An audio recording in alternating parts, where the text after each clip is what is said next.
പേവിഷബാധ പ്രതിരോധത്തിന്റെ ബോധവൽക്കരണവുമായി അരക്കിണർ ഗോവിന്ദവിലാസ് ALP സ്കൂളിൽ കുട്ടികൾക്കായി ക്യാമ്പയിൻ നടത്തി. ബേപ്പൂർ കുടുംബാരോഗ്യ കേന്ദ്രം junior health inspector P. Rajkumar ഉദ്ഘാടനം ചെയ്തു. പരിപാടിയിൽ മൃഗങ്ങളിലൂടെ മുറിവ് പറ്റിയാൽ എങ്ങനെ ചെയ്യണമെന്ന് കുട്ടികൾക്ക് വിശദീകരിച്ചു.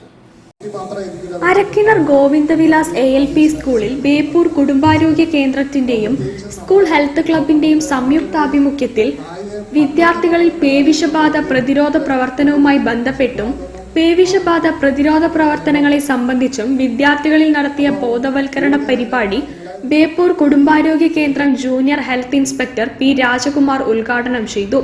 നായയെ പണ്ടത്തെ നമ്മൾ നായയൊക്കെ കൊന്നൊടുക്കിയിരുന്നു, പക്ഷെ ഇപ്പോൾ അതൊന്നും പാടില്ല, അങ്ങനെ ഒരു നിയമമുണ്ട്. Staff secretary P. സ്മിത അധ്യക്ഷയായി.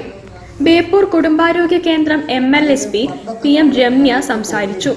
പ്രധാനാധ്യാപകൻ MR പ്രശാന്ത് സ്വാഗതവും ഹെൽത്ത് ക്ലബ് കൺവീനർ A. വിഷ്ണുവായ നന്ദിയും പറഞ്ഞു. മൃഗങ്ങളുടെ കടി, മാന്തൽ, പോറൽ എന്നിവയിലൂടെ ശരീരത്തിൽ മുറിവ് സംഭവിച്ചാൽ അധ്യാപകരെയോ രക്ഷിതാക്കളെയോ ഉടനടി വിവരമറിയിക്കാൻ വിദ്യാർത്ഥികളെ പ്രാപ്തരാക്കുക.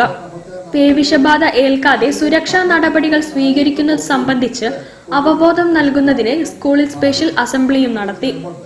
News bureau, Beypore.